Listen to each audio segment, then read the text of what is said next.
Tu novia no deja que tu hijo camine. Con esa acusación directa, un niño pobre rompió el silencio y dejó al millonario sin aliento. Lo que parecía un simple reproche escondía un secreto enterrado durante años. Un vínculo de sangre olvidado, un amor perdido y una verdad capaz de cambiarlo todo. ¿Qué ocurrirá cuando el poder y el dinero se enfrenten a la inocencia de un niño y a la fuerza de la familia? Quédate hasta el final, porque esta historia te mostrará que nunca es tarde para amar, perdonar y comenzar de nuevo. La mañana en la villa de Marbella amaneció sin prisas. La luz del Mediterráneo entraba por los ventanales altos, deslizándose sobre la mesa del despacho como una sábana clara. Don Fernando Vargas, traje sin corbata y gafas a media nariz, revisaba balances que no le decían nada nuevo. Su vida seguía ordenada por columnas, pero las cifras ya no le abrigaban. En la pared, un calendario marcaba agosto.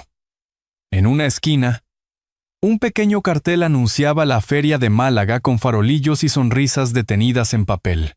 Le gustaba mirarlo sin saber por qué. Quizá por la promesa de un ruido humano que últimamente le faltaba. El teléfono vibró. Isabel Morales aparecía en la pantalla con su precisión habitual.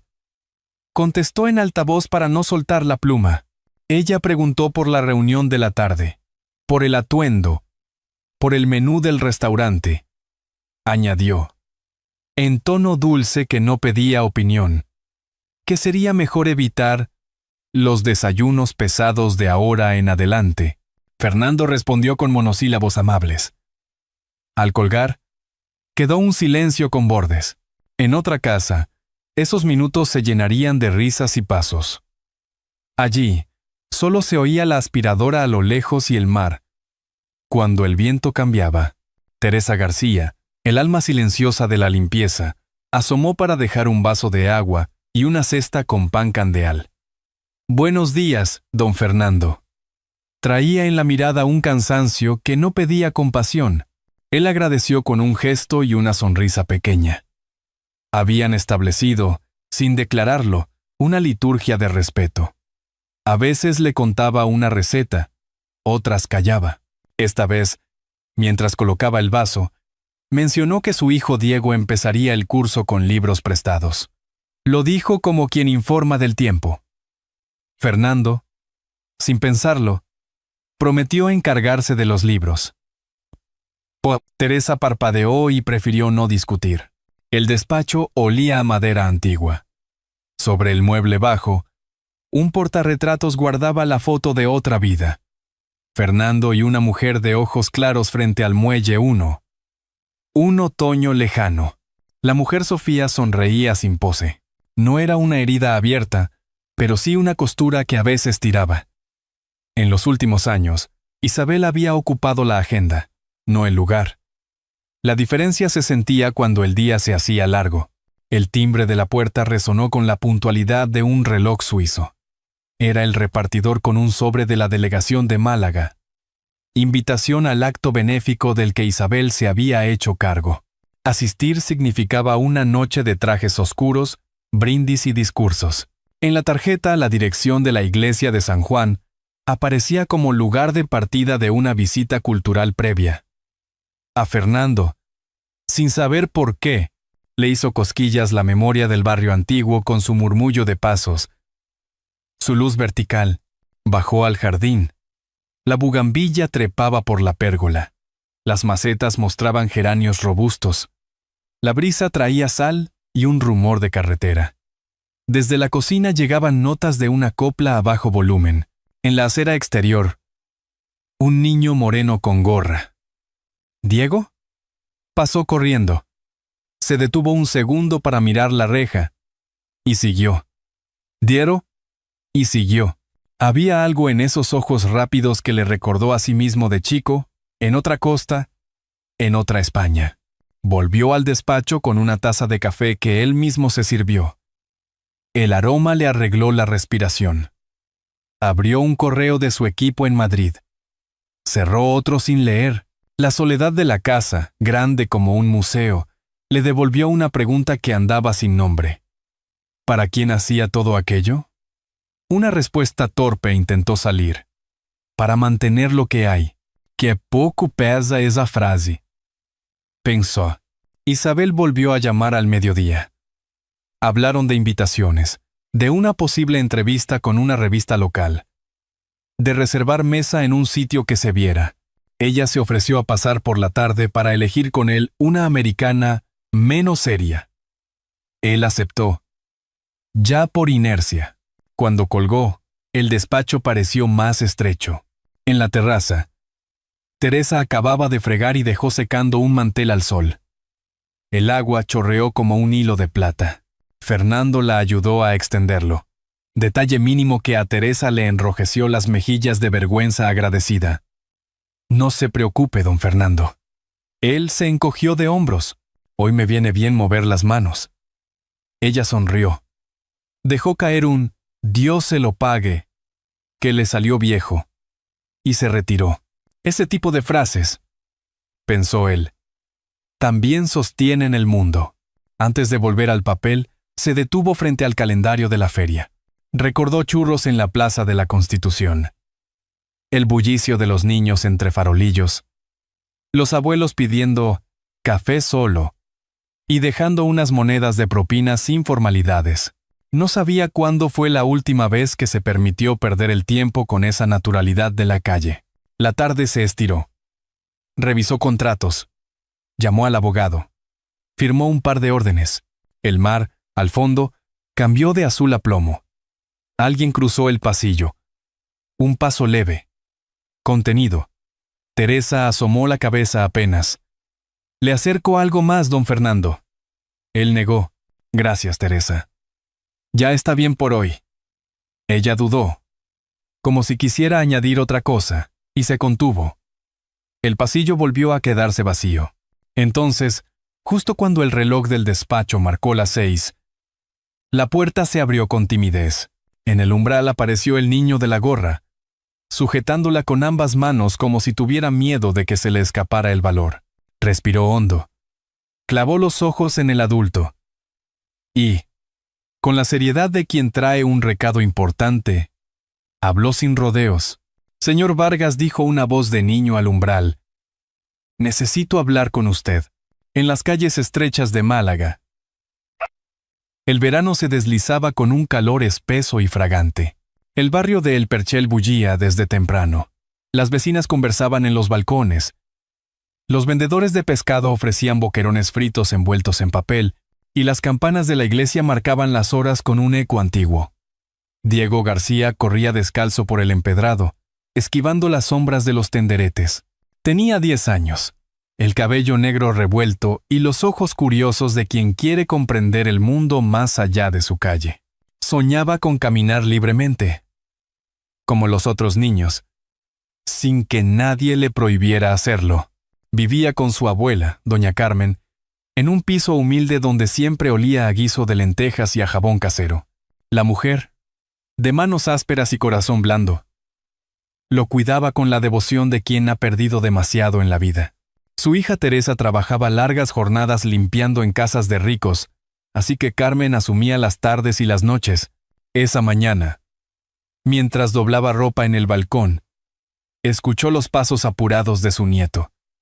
«Diego, hijo, no corras tanto, que el sol aprieta», le dijo con ternura. El niño le sonrió, pero enseguida su mirada se fue tras un grupo de chicos que jugaban al balón en la plaza. Sintió un pellizco en el pecho. Él también quería correr, participar, mezclarse con ellos, sin sentir vergüenza de su pobreza. En ese instante, una figura elegante irrumpió en la plaza. Era Isabel Morales, vestida con un traje claro y gafas oscuras, seguida por una empleada que cargaba bolsas de compras. Caminaba con paso firme, acostumbrada a que la gente apartara la mirada. Sus tacones repicaban contra las piedras como un recordatorio de su estatus. Al pasar junto a Diego, lo observó con desdén. «¿Qué haces aquí solo? Tú no deberías estar caminando por aquí», soltó en voz alta, lo bastante fuerte para que lo escucharan los vecinos. Diego se encogió de hombros, sin atreverse a responder. Sus mejillas ardieron de vergüenza. Los otros niños callaron de golpe. Algunos rieron bajito. Isabel siguió su camino, indiferente, como quien aplasta una flor sin mirar atrás. Diego regresó cabizbajo al portal de su casa. Subió lentamente las escaleras y encontró a su abuela en la cocina, pelando patatas. «Abuela, ¿por qué esa señora me habla así?», preguntó con un nudo en la garganta. Carmen suspiró, acariciándole el cabello. «No le hagas caso, hijo.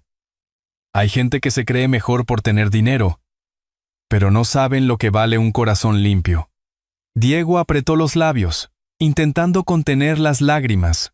Miró por la ventana, donde los otros niños aún corrían, tras la pelota, libres, sin sentir el peso de ninguna mirada. Dentro de él, un deseo se hizo más fuerte. Quería demostrar que él también tenía derecho a caminar, a reír, a pertenecer. Aquella tarde, Teresa llegó agotada de su trabajo. Dejó el bolso en una silla y besó la frente de su hijo. «¿Has ayudado a la abuela?», preguntó con dulzura. Diego asintió. Pero su mente estaba en otro sitio. Dudó en contarle lo ocurrido, temiendo preocuparla. Al final murmuró: «Mamá, yo solo quiero poder caminar sin que me griten». Teresa lo abrazó fuerte, cerrando los ojos. Dentro de sí, recordó tantas veces en que ella también había sentido ese mismo desprecio. Años atrás, cuando la vida le dio la espalda, no supo qué responder. Así que solo le acarició la espalda en silencio. La noche cayó sobre Málaga. El aire olía a sardinas asadas en los espetos de la playa, y desde la plaza se oían guitarras que ensayaban para la feria de agosto. Diego se tumbó en la cama junto a la ventana abierta. El cielo estaba tachonado de estrellas, y la brisa traía murmullos de risas lejanas. Pensó en aquella señora de voz dura, en los ojos indiferentes de los demás, en los sueños que se le escapaban. Luego recordó un nombre que había escuchado en la boca de su madre y de su abuela: don Fernando Vargas, el hombre rico de Marbella. Se decía que era dueño de hoteles, que tenía poder, que su palabra valía más que el ruido de 100 campanas. Diego apretó los puños, sintiendo un impulso desconocido, mezcla de miedo y valentía. Aquella noche, Diego decidió que debía hablar con el hombre al que todos llamaban don Fernando. El sol del mediodía caía a plomo sobre Málaga, y el aire en la Plaza de la Constitución temblaba como un cristal caliente. El bullicio de turistas y vecinos se concentraba en torno al Café Central, donde los camareros iban y venían con bandejas llenas de vasos de agua fresca, cafés cortados y copas de tinto de verano. En una de las mesas del fondo, bajo un toldo rayado, don Fernando Vargas observaba la escena con la distancia de quien se siente ajeno a todo. Había venido por insistencia de Isabel, que estaba de compras en una boutique cercana. Pero él prefería aislarse, leyendo el periódico y dejando unas monedas de propina automática sobre la mesa. La costumbre del gesto sustituía cualquier auténtico deseo de estar allí. Diego había esperado ese momento. Desde la esquina, con la gorra entre las manos, contemplaba la figura elegante del hombre que todos llamaban don Fernando. El corazón le golpeaba con fuerza, como si quisiera escaparse. Recordó las palabras de su madre y de su abuela, los silencios cargados cuando se mencionaba aquel nombre. Dio un paso adelante, luego otro, hasta que al fin se plantó frente a la mesa. Fernando levantó la mirada, sorprendido de ver a un niño tan serio en medio del ruido del café. «Señor Vargas», dijo Diego con voz temblorosa, «¿puedo hablar con usted un momento?».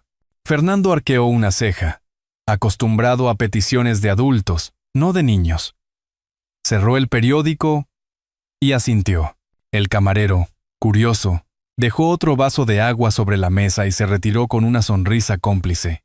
Diego respiró hondo, como si se preparara para un examen importante.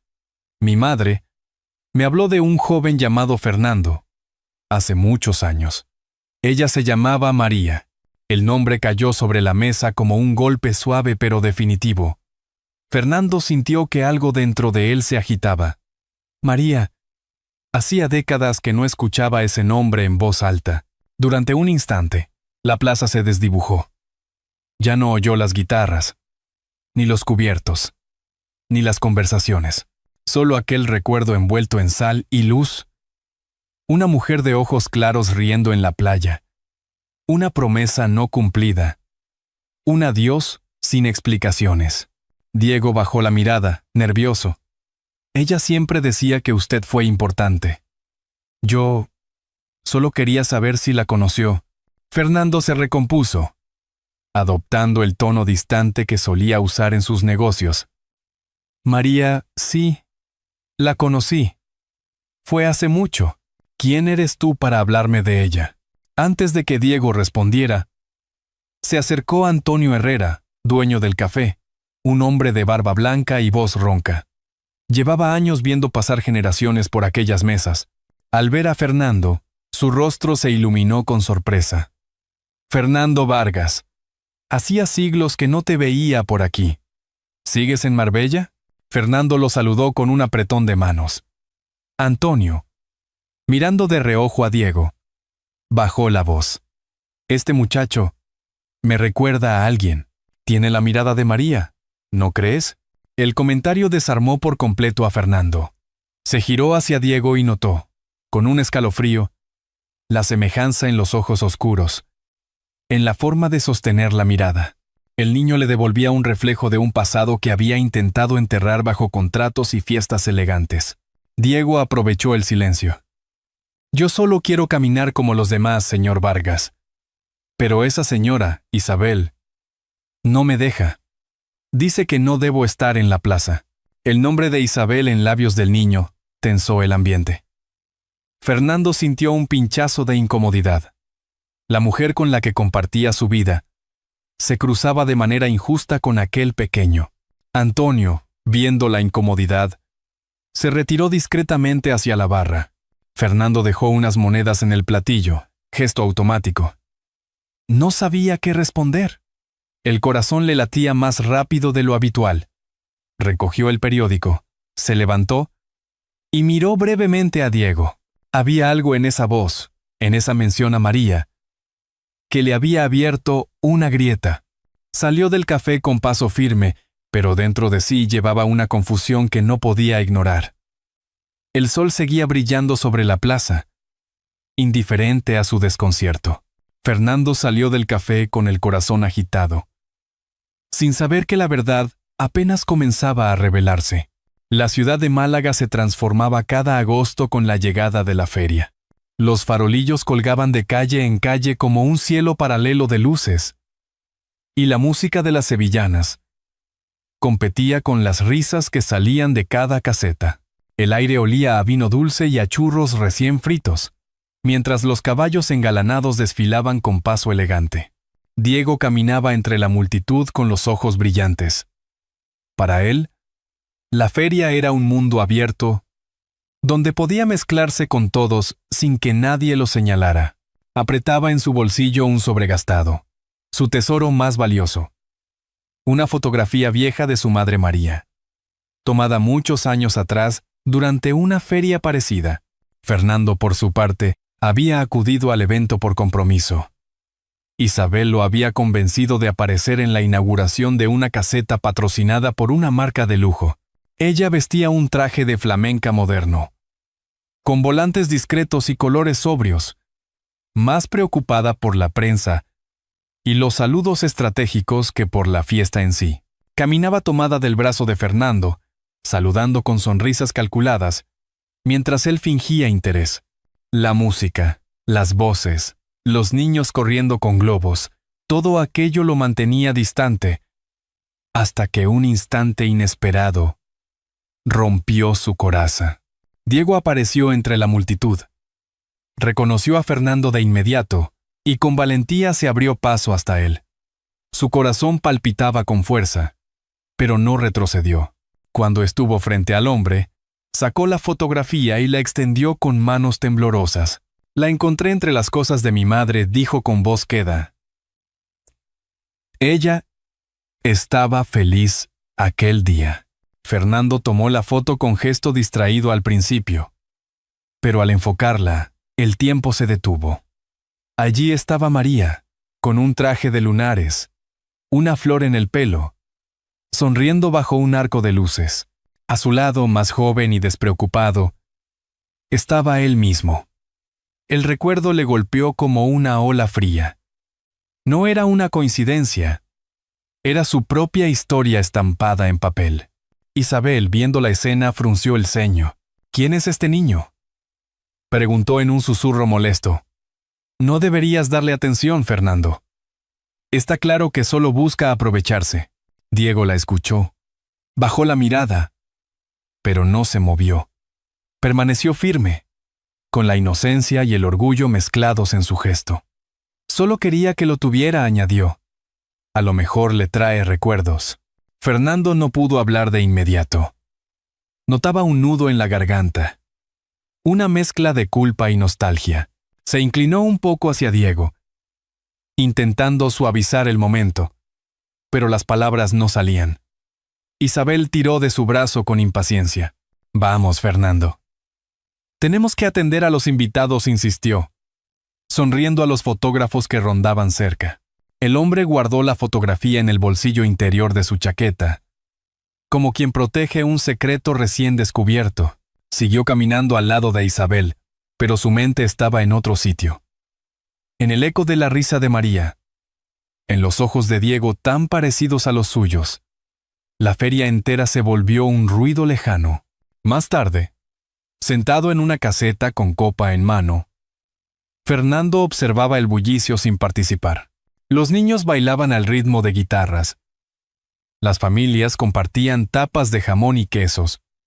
Los amigos brindaban con manzanilla.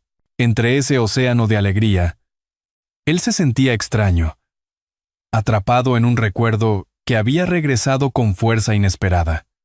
Diego seguía allí, a lo lejos, hablando con su abuela Carmen. El niño levantó la vista un momento, y al descubrir que Fernando lo observaba, le sonrió tímidamente. Fernando desvió la mirada, incapaz de sostener esa inocencia que lo desarmaba. Isabel, mientras tanto, hablaba con un empresario de Sevilla, gesticulando con seguridad. No notaba la distancia creciente en el hombre a su lado. Cuando terminó la jornada y los fuegos artificiales iluminaron el cielo, Fernando caminó hacia el coche con paso lento. Isabel le hablaba de contactos, de negocios, de próximas entrevistas. Él apenas escuchaba. En el bolsillo, la fotografía ardía como una llama discreta. El rostro de María, el niño que se le había acercado con tanto coraje, la similitud de los ojos, todo giraba en su mente como un carrusel. Aquella noche, tumbado en su cama de Marbella, Fernando no pudo conciliar el sueño. La feria aún resonaba en sus oídos. Guitarras, risas, pasos de baile, pero lo más fuerte era la voz del niño, repitiendo su breve frase una y otra vez. Esa noche, Fernando no pudo dormir. Las palabras de Diego resonaban como un eco imposible de ignorar. La mañana siguiente amaneció clara, con un aire fresco que suavizaba el calor del verano. Fernando había aceptado, casi sin darse cuenta, la invitación del padre Joaquín para visitar la iglesia de San Juan. Era un templo antiguo, en pleno corazón de Málaga, con muros que olían a incienso y piedra húmeda. Caminó despacio por la nave, escuchando el crujido de los bancos de madera bajo los fieles que rezaban en silencio. Isabel no lo acompañó. Había preferido quedarse en Marbella, ocupada en preparar una cena para conocidos influyentes. Fernando agradeció aquella soledad. El padre Joaquín lo recibió con una sonrisa serena, como si supiera que el visitante cargaba preguntas difíciles. «Hace años que no pasabas por aquí», Fernando comentó, estrechándole la mano. «El tiempo corre, pero algunas cosas regresan cuando menos lo esperamos». Se sentaron en una sacristía pequeña, iluminada por la luz que se filtraba a través de vitrales de colores. El sacerdote sacó de un cajón un sobre amarillento, cuidadosamente guardado. Esto llegó hace muchos años, de parte de María Morales.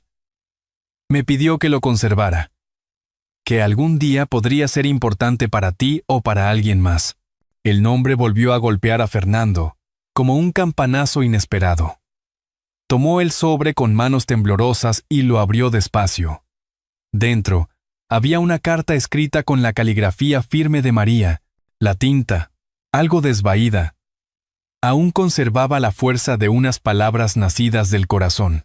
Querido Fernando, si algún día lees esto, significa que la vida nos ha llevado por caminos distintos. Nunca quise interrumpir tu destino, tus ambiciones, tu futuro, pero debes saber que lo que vivimos no fue un simple verano. De aquel amor nació un niño, nuestro hijo. Lo llamé Diego. He criado a este niño con todo el esfuerzo que he podido. Pero quiero que sepas la verdad. Él merece conocer sus raíces, aunque yo no esté para contárselo. Cuídalo. Si algún día el destino os junta. Fernando sintió que el suelo desaparecía bajo sus pies. El papel temblaba en sus manos, y las letras se mezclaban con lágrimas que no había previsto. Diego. El niño de la gorra. El que lo había buscado con tanto valor. Era su propio hijo. La coincidencia de los ojos. El gesto al hablar. La fotografía en la feria. Todo adquiría sentido. Encajaba como piezas de un rompecabezas que había ignorado demasiado tiempo. Padre Joaquín. Balbuceó, sin levantar la mirada. ¿Por qué me entrega esto ahora? El sacerdote lo miró con calma. Porque el niño vino a buscarte. Porque su vida y la tuya ya se cruzaron. El tiempo de callar terminó. Fernando. Un silencio denso llenó la sacristía. Afuera, las campanas llamaban a misa, recordándole que la ciudad seguía su curso. Dentro, en cambio, todo parecía suspendido. Fernando recordó la voz de Diego pidiéndole simplemente caminar. Los ojos inocentes que le reclamaban un lugar en el mundo. Se llevó las manos al rostro, tratando de contener el torbellino de culpa y ternura que lo inundaba. Al salir de la iglesia, necesitó sentarse en un banco de la plaza cercana. Observó a los niños corriendo detrás de un balón, igual que Diego soñaba hacerlo. Pensó en Isabel, en su rechazo frío hacia el pequeño, en la vida que había construido sobre compromisos y apariencias. Por primera vez en muchos años, comprendió que no bastaba con ser respetado ni con acumular propiedades. Había una deuda más honda, un deber que nacía de la sangre y del corazón.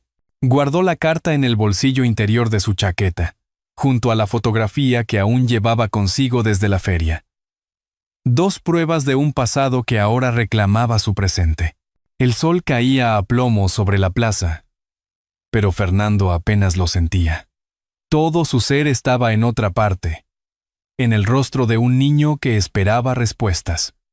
Se levantó con paso inseguro, consciente de que cada decisión a partir de ese instante lo cambiaría para siempre. Fernando salió de la iglesia con la carta en la mano, temblando, sabiendo que su vida nunca volvería a ser la misma.